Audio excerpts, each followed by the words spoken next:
He's a strategic powerhouse in commercial leadership. He's scaled global sales teams across fintech and SaaS, restructured go-to-market strategies and led multi-million-dollar deals from London to Wall Street to sunny Australia, where he now lives. He's transformed Deutsche Bank's payments business to guiding early-stage startups from Series A. This guest knows how to drive sales results at any stages of growth, and he's written a very interesting book. Welcome to Leadership That Sells. This is the podcast that helps you lead first and sell more. Great sales teams need great sales leaders, but more often than not, the sellers become managers without any sort of training or support. And that is why we built the Leadership That Sells playbook. And we try to share just what leaders need and no more. And that's 2 30-minute live expert-led sessions a week over 9 weeks with some coaching clinics chucked on the top. Check it out at the Practical Leadership Academy. Andy Reid, thank you very much indeed for joining me. Thank you for having me, man. Really, really appreciate it. So you are somewhere sunny and warm right now? Well, it's dark and pretty cold at the minute, actually. It's completely going against the grain of Australia, right? But yes, we're on a different time zone, so it's pitch black right now here in Melbourne. But I'm very, very lucky. I'm very, very lucky. I was born and raised in Derby, but moved over here in 2010. And yeah, man, it's been a fun old ride down here. So you've led some seriously large organizations. I mean, Deutsche Bank, you took a heck of a journey there. And then you've also done the startup bit too.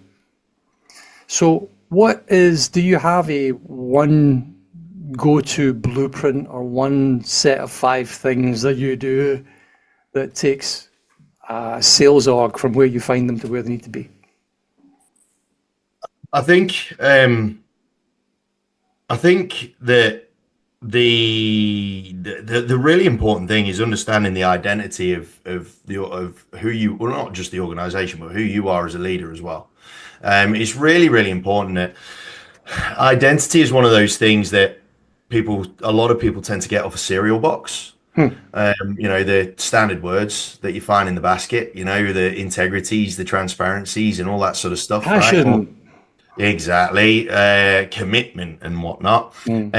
When the reality is, if you were to put them in a usual suspects sort of lineup along with another set of other sets of values, and you ask people that know you to try and pick you out or to pick the organization, they couldn't do it. Yeah. There was no way they could do it.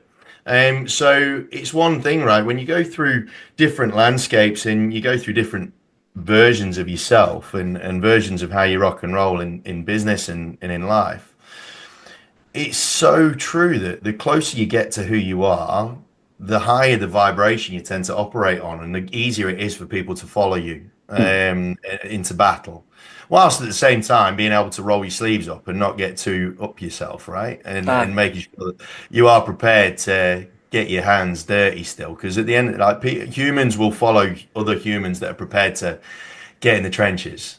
So that's one thing that I've always been super keen on is never being afraid to getting in the trenches and making sure that my people see that as well. So you wrote a book about, well, basically it's about success, sales, leadership. Success is for the curious, available at all good bookstores, and there'll be a link in the description right now. If you look across the work that you've done, the startup stuff and the big old hairy company stuff, what's the one thing, the leadership trait that makes the biggest difference regardless of the stage of the company? That they are the best leaders are the ones that are comfortable with their own vulnerabilities, in my humble opinion. And what I mean by that is that it's easy to trumpet about what you're good at, but for me, the leaders that are the most comfortable owning what they are good at and accepting what they are not good at are the ones that are the most effective leaders, because of the fact that there's no airs or graces. It is unequivocal where their skill sets lie within themselves and for those around them, and they are able to, via accepting their own vulnerabilities, they are able to show a level of reality that is undeniable. So it means that the level of commitment that they get off their people as a result of that is it's on another level Mm. to those that just try and paper over the cracks that is in existence within their DNA, within their makeup, right? And we've all got cracks. I don't care who you are. We've all got bits we're missing, right? And those that can that have done the work to identify their vulnerabilities and to remain students of themselves, let alone anything else, they end up having people that will run through brick walls for them. Student of themselves. I like that word. Well, that's a good phrase. I mean, I like the idea that if you want to actually understand other people, the first thing you have to do is look in the mirror. And Oh, all the information you have to learn is right there. You know, oh, man. At the minute, I'm going through a bit of a phase where I've got myself a wearable. I've got a Whoop thing right. going on, and beforehand, when I had a wearable device, I used to just think all this is doing is showing me numbers that are proving to me that I'm shit at sleeping. Right, Mm. right. It's all it's doing is just showing, highlighting my inadequacies, which isn't helping me out that much, right? And then I met a doctor who specializes in the analysis of all this wearable information. And the penny dropped, and I'm like, shit, that's the next part of me learning about myself. This is the next part that I need to become a student of, are the analytics, the numbers, which in essence are easier to understand when you've got something tangible. You've got numbers that are tangible, right? And you Mhm. can see trends and you can spot trends and you can spot, and it's easier to map out success parameters off the back of those trends, right? So that's my latest version. My latest sort of study is the studying of the analytics of Andy, and it's frightening but exciting at the same time because I'm doing all right. And geez, if I can up my numbers on some of this Whoop stuff, then who knows? Who knows what could happen? Well, I think, like anything really, if you're looking at all the stuff that you're crap at, I've got a pal, James, and he's a great mountain biker. So he falls off mountains on a bike, right? I look at this and he sends me some of the GoPro stuff, and it just does my head in. Like, you're going to die. No, he's not, and he never does. And he says the trick is not to look at where you're going. I said, what? He said, no, don't look where you're going. You look past where you're going. Because if you look at the thing in front of you, you'll hit it.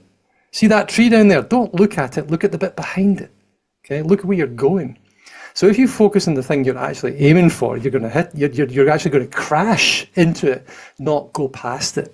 And it's Mm, from that. It's doing better. It's focusing on the things you're good at and building on those things rather than focusing on the failures. So you focus on oh, the wee things that you're not good at, that's where you'll end up. You'll crash into the things you're not good at. Oh, I've only mm, slept 4 hours last night. And guess what? Tonight you'll only sleep 4 hours.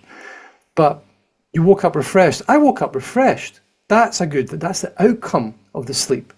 So you're going to think past it. It's like this is why I love sales. Sales is just the microcosm or macrocosm of life itself, right? Think hmm. past the sale and all that. You think past it. You look at the good stuff and you build on the good stuff. Fix the toxic, but you build on the good stuff. So Yeah.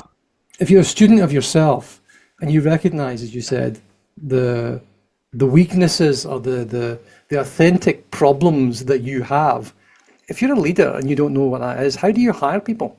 Because Exactly. I'm in the middle of hiring a leadership team, and I need people around me who are good at X, Y, and Z. Why? Because I am shit at X, Y, and Z. There Hmm. you go. Right? I've got a fabulous finance team. I'm financially literate, but you hire fabulous finance people because that's what I need. I need Hmm. an operator. I need these things because I know that I can do it, but it in my wheelhouse. Oh, big time. Big Yeah. time. And the world's moving way too fast for us to just do things because we can.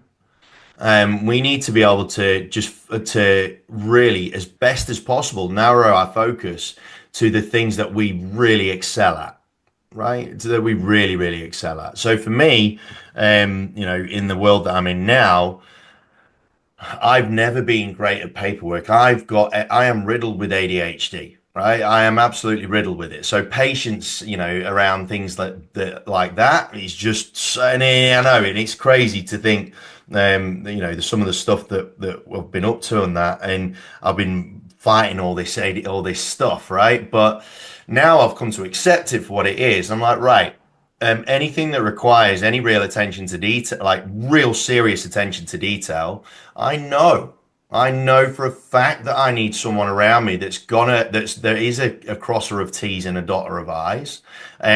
So then it allows me the freedom to really flex what I know I'm good at, which is, being in front of people and speaking my truth and all that sort of stuff, right? And really sort of being the guy that blows the bugle and sends everyone into battle, right? And shouts charge.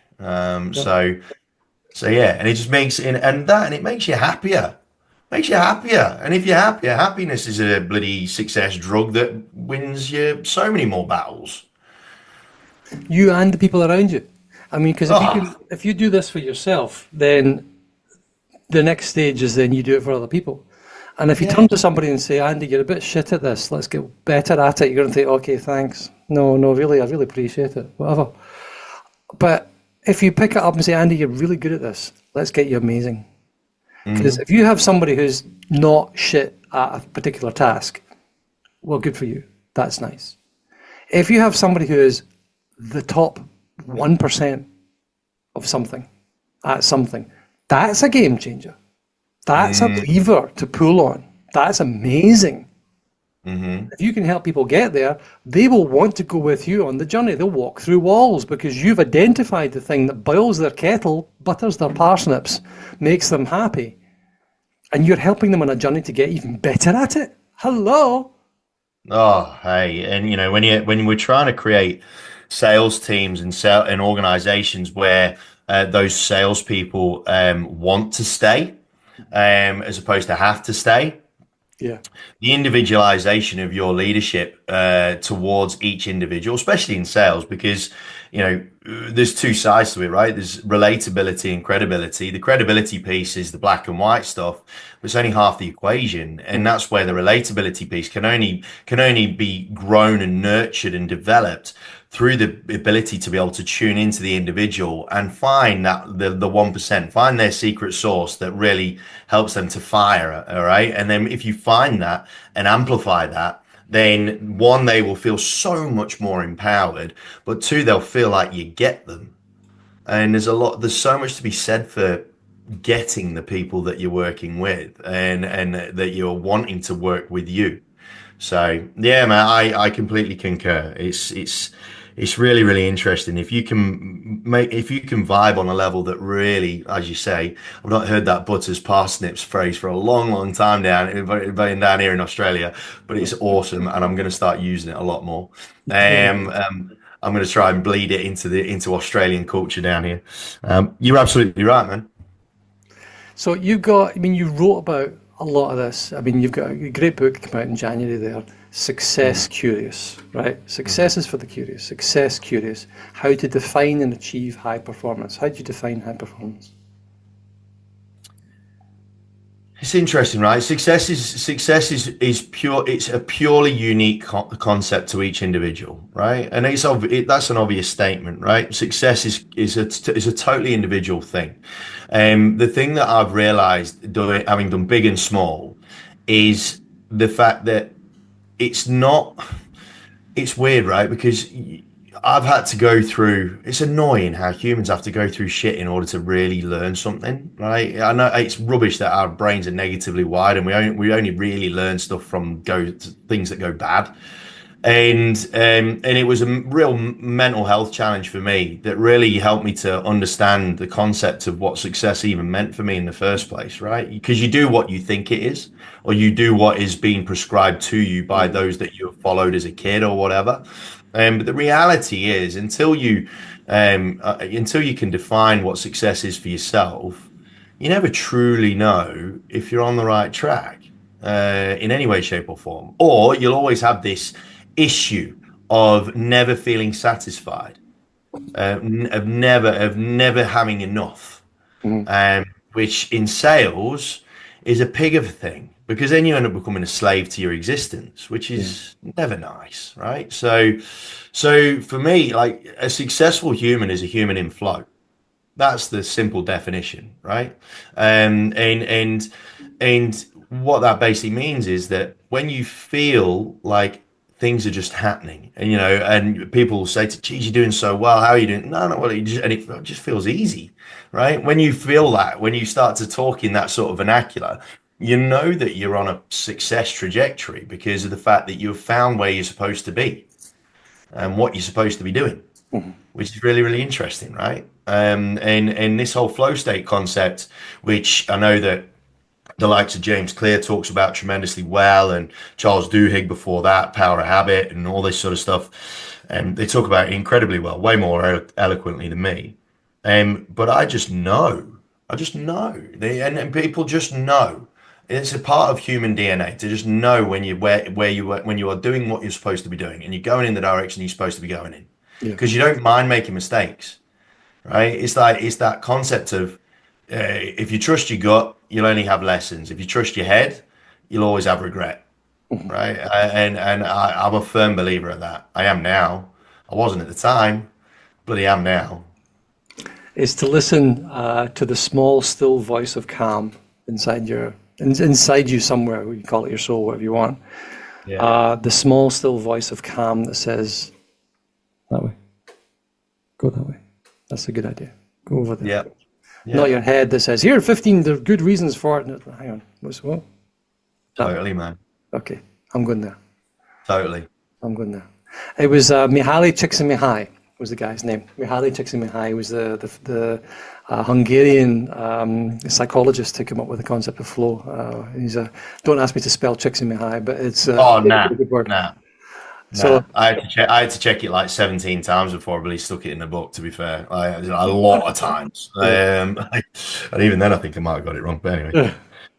yeah, it was marvelous. I mean, I spent a wonderful couple of days with a guy who had worked with him for some time, and he told some fabulous stories. But it was mostly about how do you recognize when you're in flow. And the problem is you can't do it in the moment. You can't recognize when you're in it in the moment. You can recognize it with hindsight. You can recognize it as, oh, it's that. Oh, I'm 3 hours in. It's like a minute. It's gone by. Yeah, it's like all of a sudden just time just goes Yeah. boom like that, and then all of a sudden you wake. It's almost like you wake back up Yeah. to your existence again. It's a strange thing, but when you find it, man, Success is better than any people drug. Success is people who are in flow. I think a human in flow is successful. Okay, curiosity. I like to say that when I hire people, I hire them for curiosity and courage. They're curious because they're interested in other people. They want to find out more about you. And my wife has a superpower that she not only finds out more about you than you actually thought about yourself, but then she goes off and remembers it. So 3 years later, That's dangerous, man. That is dangerous, Paul. she comes up, Andy. She comes up to you and she'll say, "Andy, so did your dog get better? Because you'd mentioned that I haven't seen you since 1986. Yeah, but Man, whatever it is, it's incredible. It's incredible. I hope she teaches the kids. epic. But so you've got this curiosity, but then it's the courage to ask the questions to find out stuff. In a sales context, that's you're talking to a senior executive and you ask them, "What are you going to get paid your bonus on this year?" Oh, that's a bit personal. But if they answer it, one is you've got fabulous kudos from them for actually having the guts to ask the question.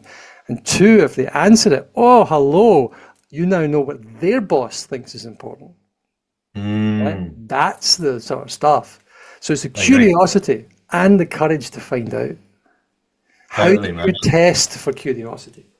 The test for curiosity, it's a really interesting one because when you're in sales meetings and whatnot, one general rule of thumb that I've been educating people on is the more that you can get them to talk, the closer you are to winning the deal, right? So if I'm in an interview, for example, and I'm talking, and we're talking to someone, I'm trying to get them to say stuff, and then then somehow they'll ask you something that starts you talking a bit more.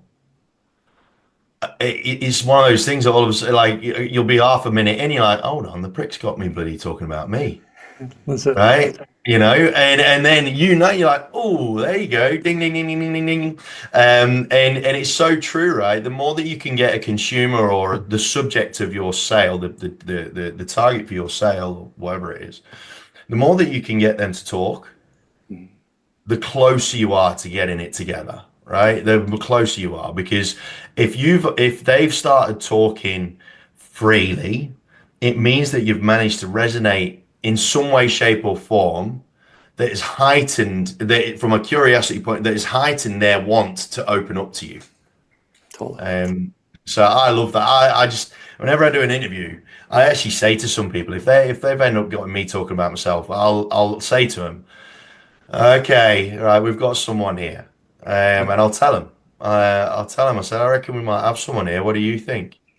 And then you get to test their confidence and their courage to say, you know what, yeah, you have. So when you talk about the courage piece, oddly, I didn't realize it was a test of courage for them to say, yeah, I am the right person, but that's exactly what it is. Now you've said it. So what are you working on just now? You've got the book out. The book came out a couple Yep. months ago. Yeah. Right. So I'm working on a couple of things. I'm working on a subscription model, which down here I've been focused heavily on the real estate space down here. So I'm working on a subscription model that will be designed towards helping the real estate industry, so the realtor industry, the property industry. To be able to lean into the curiosity that generates a greater degree of success through credibility, relatability, and whatnot. I'm being thrust upon a whole bunch of stages. I don't know whether it's because I've got a dodgy accent and a big mouth or whatever it is, my man. But I tend to be thrust into the light to go and have a yarn to a few people at scale. So I'm seeing a lot of the insides of planes, because Australia's a much bigger place than you realise. Until when you get here and you go, shit, I can't just go to Sydney for a beer, because it's about 8 hours drive away. So I see a lot of the insides of planes. So thank goodness for on-plane Wi-Fi. Let's put it that way. So doing a lot of travel at the minute, which is no bad thing. It's nice to feel wanted. That's it. If we had to put up 1,000 billboards, 10,000 billboards with one message from Andy on it, what would that one message be? Everyone would see it. It'd be the message, one of the only messages that my old man left me, which is, if you can't laugh at yourself, you shouldn't laugh at anyone else. And it's a lesson in humility. It's a lesson in not taking life too seriously, because there's way too much serious stuff that goes on in the first place without you contributing towards it. My old man was a man of few words. And when he was serious, people took him seriously, but it didn't happen that often, because he was too busy just making people laugh. And so that is one thing that he didn't leave that much wisdom. He was a Geordie, so he didn't impart that much wisdom. But that was one thing that I would most certainly want the world to see. Marvelous. It's the quiet men that can make the difference. And Big time. where can we find you if we need you? We've got your website. We'll put all these links into the description. Yeah, man. I like simplicity is the ultimate form of sophistication. I like to kid myself into thinking. So andyreid.com.au, very easy. Or you can find me at Andy Reid Coaching on Instagram, all the platforms really. I'm a relatively easy guy to find, and I keep my DM open on purpose. So if anybody wants to reach out, they're more than welcome to. Marvelous. Andy Reid, doyen of sales, curiosity, and leadership. Thank you very much indeed for joining me. Man, thank you so much for having me, Paul. Take care, man.